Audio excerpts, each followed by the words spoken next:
Hello students, my name is Indresh Naik. Welcome to the YouTube channel Chemistry with I and Some. So here I'll be doing with previous year questions of GSET. This paper which I'll be solving is of the year 2022. Let's take this question. The first question asked here is which of the following statements regarding the unit cell of the cadmium sulfide is false? So a kind of unit cell we will be having is this.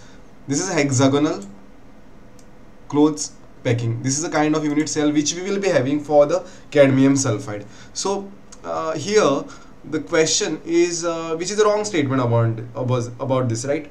It belongs to the hexagonal crystal system. Yes, obviously it is a hexagonal crystal cell, right? This is a correct statement. 2 out of 3 age lengths are same. Like if you see, this is the age length A, this is the age length A,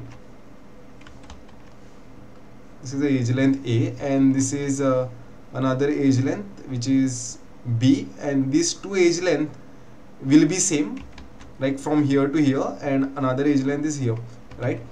In diagram it may not look same. Okay, what happened? Yeah, in diagram it may not look same, but it is same. If you see the hexagonals parameter, then it is A is equal to B and B is not is equal to C, right?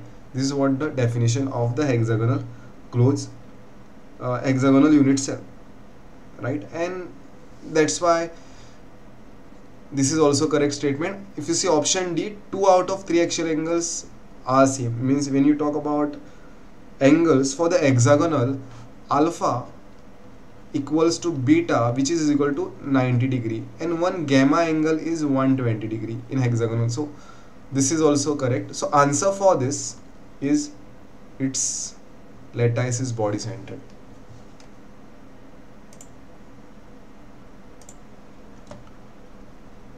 Okay, here is the next question. Question asked is, consider a body center cubic unit structure formed by packing of a uniform spheres of radius given by r into 10 raised to minus 10 meter. The volume of the unit cell is 27 into 10 raised to minus 30 meter cube. The value of r is asked. See, this question is very simple, totally formula based. So what we know is about the body centered cubic unit cell for a BCC. What we know is relationship between the age length and the radius is A is equal to 4r by root 3. Okay, so over here what would be A cube? A cube is a volume of a unit cell, so this will be 4r by root 3 the whole cube. So this A cube defines the volume, this quantity defines volume of unit cell,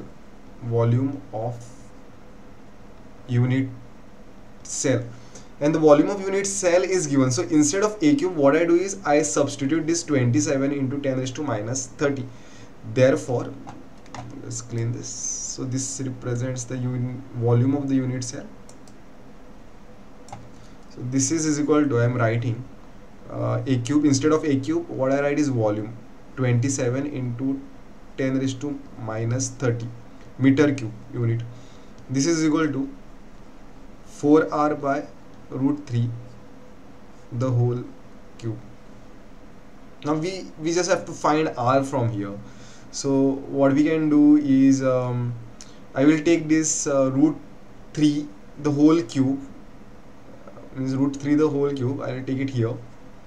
So root 3, this will become whole cube. This 4 cube I will take here, okay, which is equal into 27 into 10 raised to minus 30. This is equal to r cube. Therefore, what is r will be? R will be, we have to take the cube root of all these things. So here cube root of this will go to this. Okay, here this is cube root. So cube root of 4 cube will be 4. Cube root of 27 is 3, and this is 10 raised to minus 30. No? So minus 30 means this is 1 by 3, which is equal to R. Therefore, if I simplify this further, then this R will be is equal to 3 root 3 by 4, and this will be into 10 raised to minus 10 meters, right? So they had asked the value of R, so R into 10 raised to minus 10 is here, right? So this is my R quantity. So answer is option A.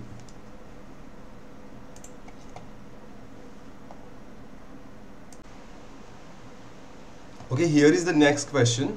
The question asked is the molality M and mole fraction X of 500 gram of pure water at 298 Kelvin are.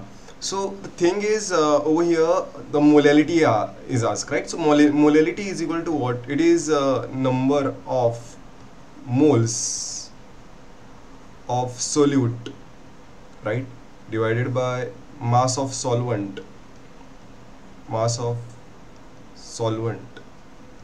in kg, right? So this is what the definition of the molality. But over here, if you see, there is only 500 gram of water, right? There is no other component. Still, if you want to find for that, then it will be what? Number of moles of solute. Means we'll take that as a, since there is no other component in that case, we'll take the number of moles of water.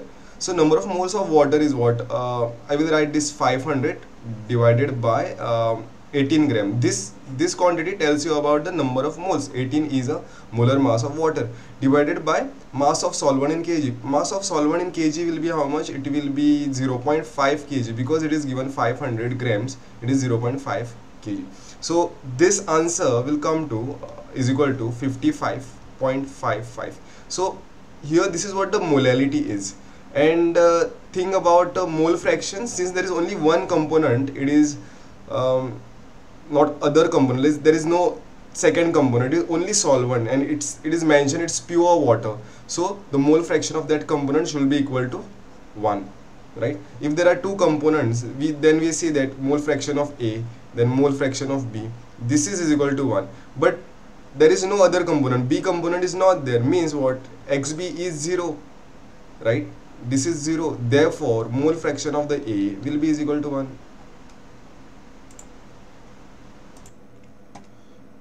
Okay, next question which is asked over here is about the solution. Okay, what they have asked is an ionic solution is prepared by dissolving 584.4 milligram of crystalline sodium chloride in 2 kg of water, right? The number of ions in the solution, okay, is okay, that is what we need to find. Like what they are saying is that they have taken NaCl salt, okay, and they have dissolved it in how much of water? It is, they have dissolved it in a 2 kg of water, right? How many number of ions will be there in this water? That is what is the question is about.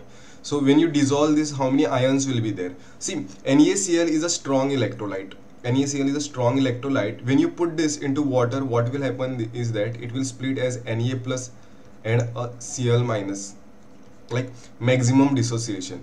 Okay, they have also mentioned complete ionization of the salt, right? So means there is, let's say example I'll give you, let's say there are 100 molecules of this initially. So when you put it into water, what will happen is that after dissociation there will be 100 Na plus and 100 Cl minus and 0 NaCl. So this is what the complete ionization meaning. So they are asking about how many total number of the ions will be there. Means if 100 NaCl, now in this case you can see that there are 100 and 100, total is 200 ion, right? Total is 200 ion. Now for this question to handle, we should be knowing how many molecules of NaCl are there. So let's find the number of the molecules which are present in a given weight of NaCl, right? So they have given 584.4 milligram of NaCl. 584 milligram means what? How much it is? 584 into 4. I need to convert this into grams. So 10 raised to minus 3 gram, right? These many grams. So let's find the number of moles of this. Number of moles of NaCl will be weight taken. How much weight is taken? That is 584.4 into 10 raised to minus 3 gram divided by molar mass. Molar mass of the NaCl is 58.44. Okay, 58.44 grams per mole. This gram and this gram will get cancelled. Now the answer will be in moles since we are finding the number of moles. So here this will be, I can write this as a 58.44 into 10 raised to minus 2, right? I have just shifted this decimal point, 58.44, like 584.4 I have written at 58.44 into 10 raised to 1, and that becomes 10 raised to minus 2 over here. So this is 58.44, this and this will get cancelled. So which is equal to 10 raised to minus 2 moles. Okay, we are getting this answer to be 10 raised to minus 2 moles. Now 10 raised to minus 2 moles means how many molecules? Number of NaCl molecules will be equal to like 1 mole is equal to 6.02 into 10 raised to 23. 2 mole is equal to 2 into 6.023 into 10 raised to 23. So 10 raised to minus 2 mole will be equal to what? 10 raised to minus 2 into 6.023 into 10 raised to power 23.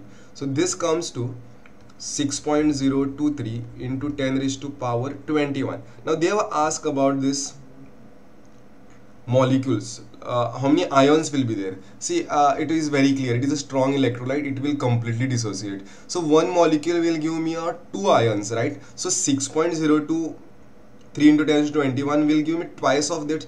So number of ions in water will be 2 into 6.023 into 10 raised to power 21. This comes to 12.046 into 10 raised to 21 ions, right? So the answer is option D.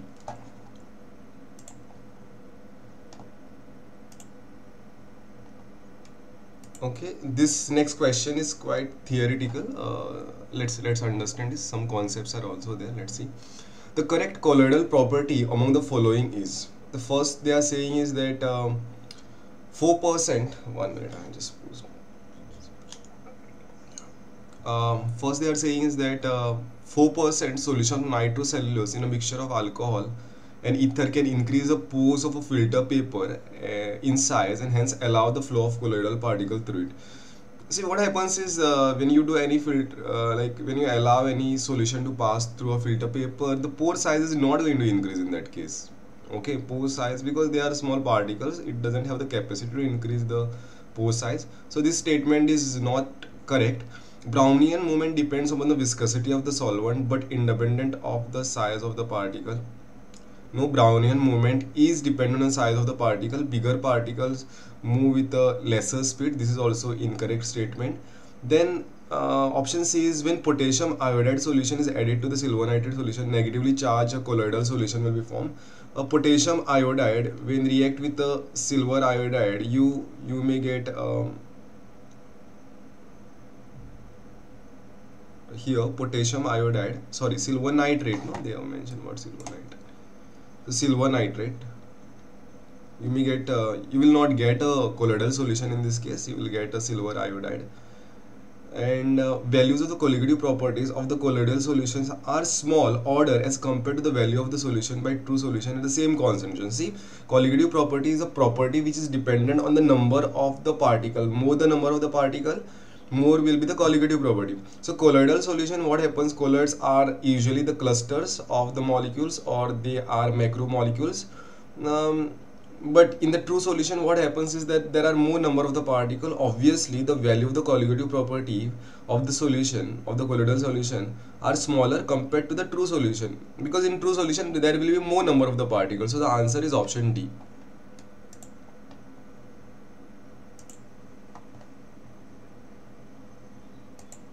Okay, this question is really nice. It will clear your concepts nicely. The question asked is the partial pressure of CO2 in water phase, in a vapor phase was plotted against its mole fraction in water in a closed container. The slope of the plot is found to be 1.17 kilobar at 300 Kelvin. The amount of CO2 in 1 liter of soda water when packed under a pressure of 3.4 bar at 300 Kelvin. See, the finally what we need to find is, first we need to find to how to approach this question. First of all, this is a question which is based on Henry's law. Like what it says is that partial pressure is directly proportional to the mole fraction of that component. Let's say mole fraction of the carbon dioxide. The partial pressure of the carbon dioxide is directly proportional to the mole fraction of the carbon dioxide in water. So here partial pressure, I can write this is equal to Kh into X CO2, right? So this is what I can write. This is the equation for the Henry's law. This is a Henry's law constant. If you see this carefully, what they have said is that mole fraction in water is a slope of the plot is found to be 1.7 kilobar. So this equation is like a equation of a straight line passing through origin. No, y is equal to just mx and plus c. If you write the that is equal to 0, means it is a equation of a line passing through origin. Means this is what the graph is. This is what the graph, and here this is what the partial pressure of CO2, and this is the mole fraction of CO2, and this slope tells about a Kh value. Since we are having the Kh value, we can easily find a mole fraction of CO2. So mole fraction of CO2, therefore mole fraction of CO2 will be partial pressure of CO2 divided by Kh. How do we know the Kh? Kh is this because it is a slope and that will vary depending upon the gas, right? So Kh is a slope for this graph. So therefore mole fraction of CO2 will be partial pressure of CO2 is how much they have given, the packed under a pressure of this. So 3.4 is a partial pressure. This is bar, and Henry's constant is 1.7 kilobar. So I'll just convert this to bar, 10 raised to 3 bar. So mole fraction doesn't have any unit, so this is bar and this is also bar now. So this will get cancelled and this answer comes to 1.7 is almost twice time. So this is 2 into 10 raised to minus 3. This is what the mole fraction of the CO2. Now from here how to go ahead is that we know that mole fraction of CO2 will be number of moles of CO2 divided by total number of moles, that is number of moles of CO2 plus number of moles of H2O, right? So from here we are having that mole fraction of CO2 to be 2 into 10 raised to minus 3. What we don't have is the number of moles of carbon dioxide. Number of moles of carbon dioxide we are not having. So I'll just put this. Number of moles of water is very easy to find. If you see number of moles of water, it will be what? It is 1 liter, right? 1 liter of water. So number of moles of water will be is equal to 1 liter. 1 liter is equal to directly 1000 gram, right? So it is 1000 gram divided by 18. 18 is a molar mass of water, right? So here number of moles of water will be, this will answer come to 55.55 mole. So number of moles of H2O will be 55.5. So if you solve it from here, then it will be what we can write here is we'll write this way, 2 into 10 raised to minus 3, and number of moles of, this is number of moles of CO2 plus 55.5 is equal to number of moles of CO2. Now after solving this, okay, I'll solve this for you. 10 raised to minus 3 and number of moles of CO2 plus 2 into 10 raised to minus 3 into 55.5 is equal to number of moles of CO2, right? So we'll do it here. So I'll take this term this side and this term other side. So here this will be 2 into 10 raised to minus 3 number of moles of CO2 minus number of moles of CO2. This minus sign I have taken this side. In the other side, I am taking whole of this bracketed term. So this is 2 into 55.5 will be 111, and write that way, minus 111 into 10 raised to minus 3. So if you take number of moles of CO2 common here, it is 2 into 10 raised to minus 3 minus 1, which is equal to minus 111 into 10 raised to. So number of moles of CO2, this answer comes to 2 into 10 raised to minus 3 is 0.002, right? Minus 1, which is equal to minus 11 into 10 raised to minus 3. So number of moles of CO2 over here is 0.098, right? Minus 0.098, which is equal to 1 minute.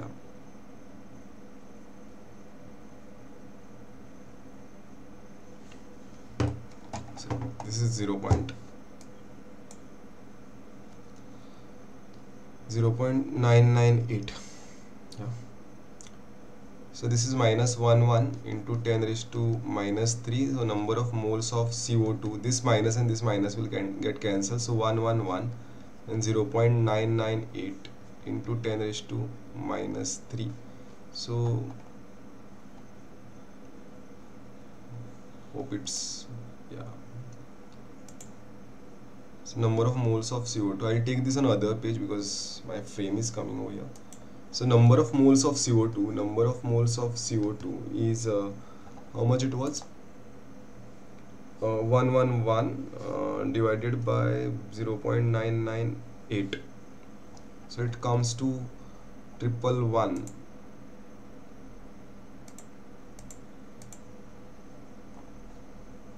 This comes to number of moles of CO2 11122, right?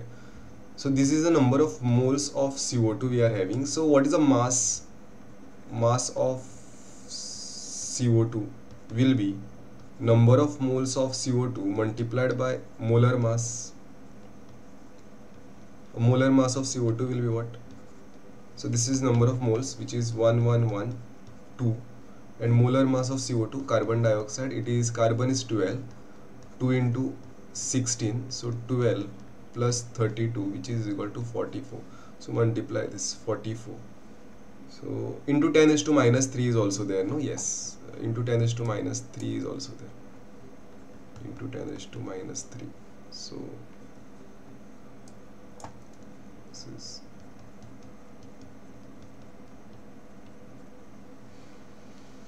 so 111.22 into 44. This comes to 4893.68, 10 raised to minus 3. So answer is 4.893 grams, because this is moles and this is grams per mole. So per mole and per mole will get cancelled. So what remains is gram. 4.89. Going back to the question, yeah, answer is option A.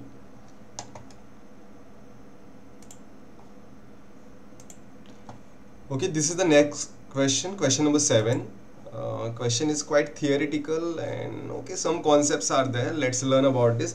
Question number 7 is saying that liquid A is added to liquid B to form a non-ideal solution, right? The option that can describe the properties of this solution. First of all, it is a non-ideal. Non-ideal means what? Delta enthalpy of mixing, right? Enthalpy of mixing of two liquid is not is equal to 0. We have learned this. So this is first they are saying that it is equal to 0. This is incorrect for the non-ideal solution. Now second, they are saying that large negative deviation from the Raoult's law is observed, forming minimum boiling azeotropes. Okay, now since we don't know what kind of liquid it is, okay, A and B, it is non-ideal, so we cannot say that it is negative deviation, or it may be a positive deviation also, no? So that's why for that reason this option is incorrect. Means it is saying that it is like negative deviation. We cannot predict just by understanding it is a non-ideal solution. Non-ideal may be showing a positive or a negative deviation also. Raoult's law is obeyed by both liquids A and B over entire range of concentration. See, non-ideal solution do not obey Raoult's law. This is what the definition of the Raoult's law is. Sorry, non-ideal solution. So this is also an incorrect statement. Non-ideal solution do not obey Raoult's law over the entire range of concentration. Means Raoult's law, non-ideal solution, let's say this is the graph for the ideal solution, they show deviation, either positive or it may be a negative deviation. Okay, so it is, so option C is also incorrect. The interaction strength of the molecules of A and B, A with those of B, are either stronger or weaker than the intramolecular interaction between the molecules of A or B, A, or that between the molecules of B. This statement is correct. So this is what defines, this statement defines the non-ideal behavior of the solution. So the answer is option D.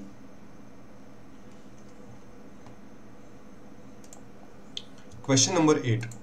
Okay, this is very nice question. You know one thing, if you want to learn a concept in more depth, getting a good question is also important. Okay, so this question is really nice. I appreciate this. This question number 8 is it will give you an overview of the conductivity of the electrolyte in the solution. So question 8 is saying that the correct statement about the conductivity of an electrolyte solution is. So first statement what is made is it does not depend upon the nature of the electrolyte. Answer is it depends on the nature of the electrolyte. For example, if you compare between a strong electrolyte, what is the meaning of strong electrolyte? Strong electrolyte and a weak electrolyte, we know the graph. If we plot a graph of molar conductance versus concentration, it is this, right? This is a graph for the strong electrolyte, this is a graph for the strong electrolyte. This is based on Debye-Onsager equation, and this is what the limiting molar conductance we get. And for the weak electrolyte, what is the meaning of weak electrolyte? Which does not dissociate completely. Same graph if you try to plot against a square root of its concentration, what you will find is that this kind of graph. Okay, this is the graph which is observed. So both are have a different conductivity, strong and the weak electrolyte. So it depends upon the nature of the strong electrolyte. So this statement is incorrect. It depends upon the size of the ions but not on the solvation. Okay, yes, the thing is smaller the size of the ion, higher is the mobility. This is true, but it also depends upon the solvation. What is the meaning of solvation? Solvation is the number of molecules surrounded by the ion and number of water molecules or number of solvent molecules surrounded by that ion. For example, if NaCl is there, then what will happen? It will split as a Na plus and a Cl minus. Means here Na plus won't be alone, it will be surrounded by water molecule. It will be surrounded by water molecules. And this will also decide the size of the ion. Means now if I want to decide the size of the ion, like more the number of the water molecules surrounded around it, like bigger will be a size. Means let's say this is your Na plus ion, this is your Na plus ion, this will be surrounded by water molecules. Like it will be orientation, negative part of the water is oriented towards a ion. This is what the solvation is, and this overall decides the mobility of the molecule, mobility of the ion. More is the number of the ions around this, less will be the mobility, right? So this solvation will depend upon the charge density. More is the charge density, more will be solution, bigger will be the ion, and it will be very difficult for the ion to move, so mobility will be less and the conductivity will be also less. So it depends on the solvation. Okay, so this statement is also incorrect. Option D, let's look for the incorrect option. It decreases with the temperature. See, mobility of the or conductivity of the ion increases with the temperature. So this statement is incorrect, and it depends on the nature of the solvent and its viscosity. Yes, it depends. Like strong electrolyte will show more conductivity, weak electrolyte will show less conductivity, right? And it depends on the viscosity also. So less viscous will show less conductivity, sorry, less viscous will show more conductivity, and more viscous will show less conductivity. So this option C is correct for this.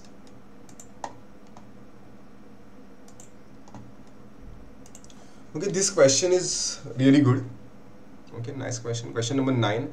We'll solve this. See, we'll start with the Nernst equation. Okay, Nernst equation says that E cell is equal to E naught cell minus RT NF log of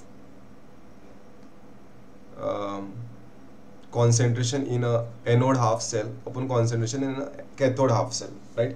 This is what the thing is. So at equilibrium, what happens is that at equilibrium this becomes 0 at equilibrium. When reaction attains equilibrium, there is no, cell is not working, so this is 0.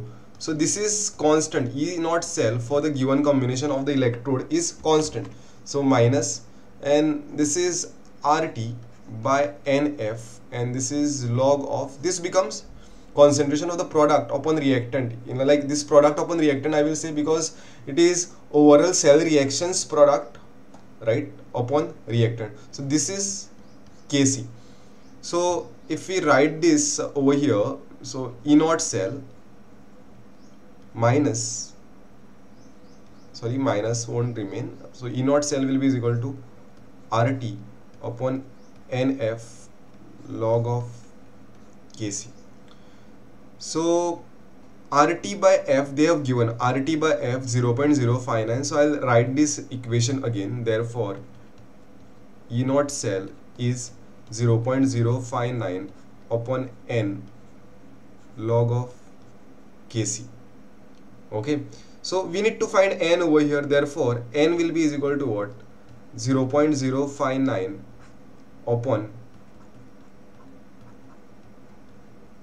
E naught cell into log of Kc, right?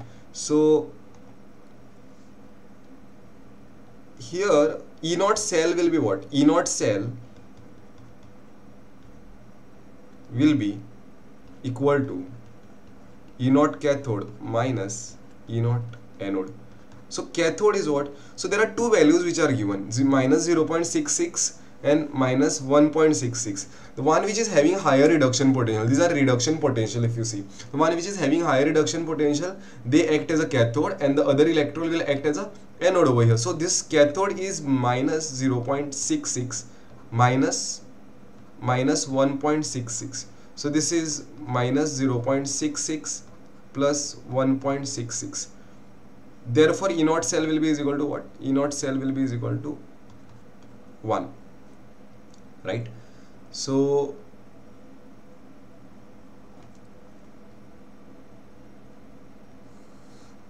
N will be is equal to 0.059 upon N, sorry, upon 1 into log of Kc value is given to be 50.8085. 50.85. If you solve this, multiply this, 0.059 multiplied by 50.85, you get answer N is equal to 3. So the correct answer for this, option C.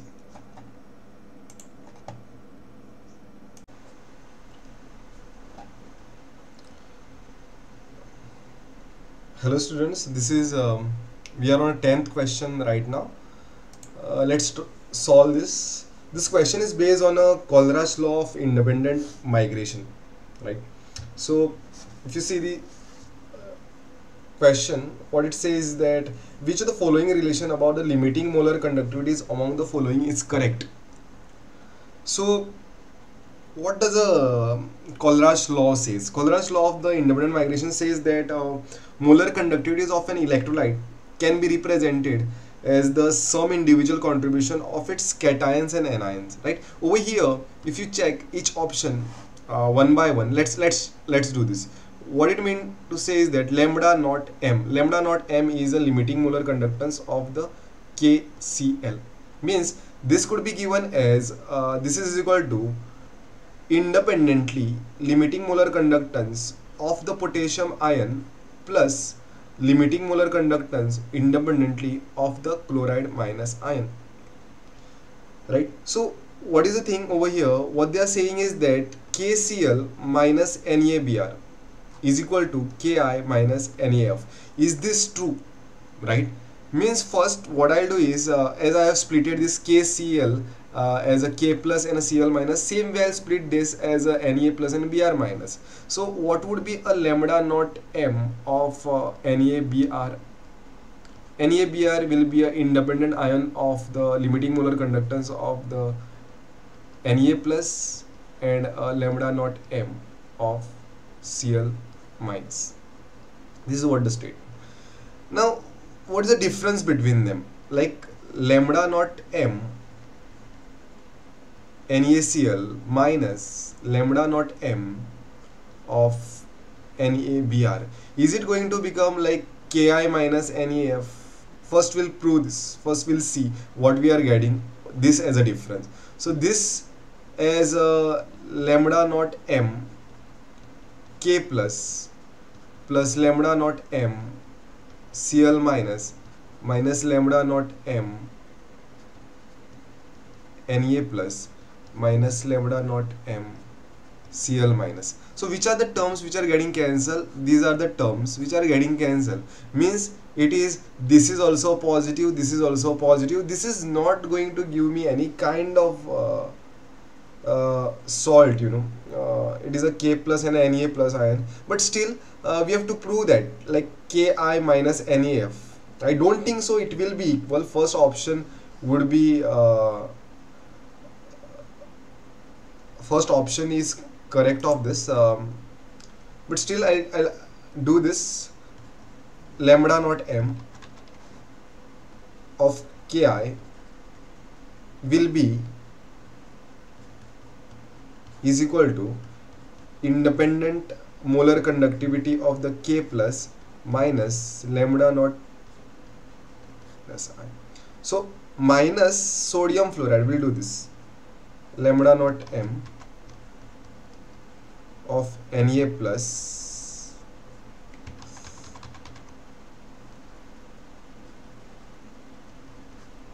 minus lambda naught m of F minus. So none of the things are getting cancelled, and we can say that this is Ki and this is Kna. Doesn't make much sense. Let's look for the option B. Let's look for the option B, and I think option B is going to make much sense to this. So since that is the correct answer, it is going to make much sense. So we'll do with that.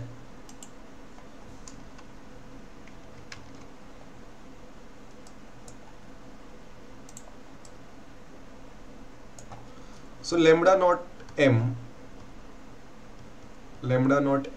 of KCl will be is equal to lambda naught m independent migration. No, so in limiting molar conductance of the K plus independent molar conductivity of Cl minus. So this is, just pay attention, it's very simple.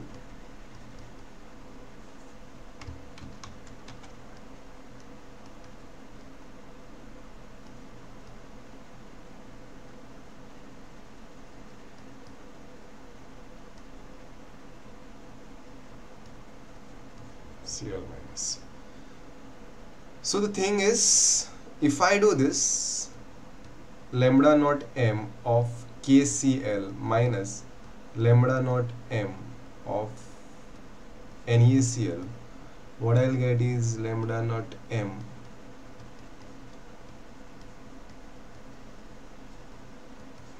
minus and minus So over here, this and this is getting cancelled, right? So which are the ions which are remaining over here? The ions which are remaining over here is lambda naught m, k plus minus. These are the two ions which are remaining over here. So what is equal to this ki, and we'll prove this also. Let's check whether we are getting this after solving the right hand side. So right hand side I'll do it directly, that is I will just write right hand side equal to lambda naught m k plus lambda naught m I minus lambda naught m Na plus lambda naught m Cl minus. So here the things what will get cancelled is none of the things are getting cancelled over here, right? So is that equal? One minute.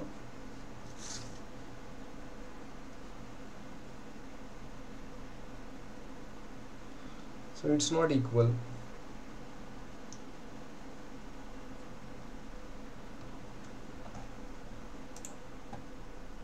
Thing what I feel, you know, student, over here is that this should be a sodium.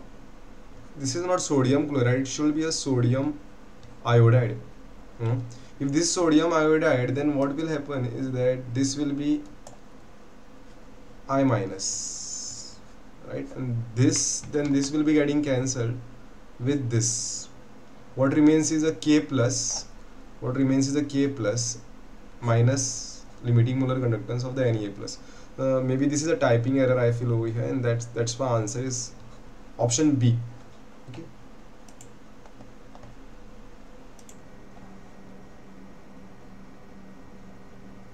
So this question, if you see, this is really a good question. If you see question, let's read this question. Which of the following statement regarding the rate of reaction among the following is correct? Okay, the reaction is given, first reaction, let's analyze this first reaction. Reaction is given as CHCl3 and Cl2, like giving you a product, okay, as a carbon tetrachloride and HCl. They are saying that it's bimolecular and a first order reaction. See, the thing is, just by looking at the reaction, we cannot decide the order of the reaction unless and until its elementary steps are given. Okay, let's say they are mentioning that this is step 1, step 2, slow, fast. Means deciding the order of the reaction is totally experimental. Just by looking at the overall reaction, we cannot find the order of the reaction. So that's why first statement is incorrect. Second statement is saying that rate constant of 3 into 10 raised to minus 4 moles per liter per second per mole liter per second, okay, suggests that it's unimolecular and zero order reaction. See, they have written it is a 0 per mole liter per second. This is what the rate constant, and if it is a 0, and they are saying that it's zero order. See, it's very simple. Rate is equal to K, let's say concentration of the reactant 0. What we need to find is a unit of the K, right? So units of the K is what? Unit of the rate I will write over here. It is moles per liter per second. This is K, and concentration is what? Moles per liter. Doesn't matter. Anything raised to 0 is 1, right? So K is equal to what? Moles per liter per second. This is what a unit of a zero order reaction, and you see that here units are given as a per mole liter per second. That's why this is also incorrect. Now the option C, what they are saying is that they have given one reaction. Okay, this is looking like one of the step of the reaction is bimolecular. Like, it is not an overall reaction. We can say that. Since why it is not an overall reaction? Because there is intermediate IO minus and I minus. This is intermediate. So this is the intermediate step it is given, and it is bimolecular. It is bimolecular, I can say, because only two reactants are there, and it is a first order with respect to H2O2. Since stoichiometric coefficient is 1 over here, so it's first order in H2O2, right? So that's why this statement is correct. And the last reaction, what they are saying, last statement, what they are saying is that for the reaction 2A changing to product, rate will be given as, I'll tell you what will be a rate given for this. Rate will be given as minus 1 by 2 change in concentration of A by delta T. This should be the rate, because this is stoichiometric coefficient 2 is there, which they have not mentioned. That's why this option D is incorrect. And so answer is option C.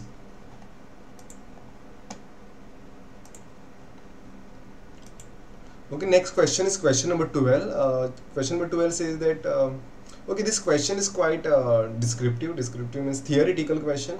If you have read the NCERT textbook nicely for the solid state, imperfections in solid and the defects, you will get this correct. Question is, choose an option which describes the correct property arising due to imperfection in solid. I'll directly give the answer. Answer is option B. B for this. Okay. That's it. No more explanation for this.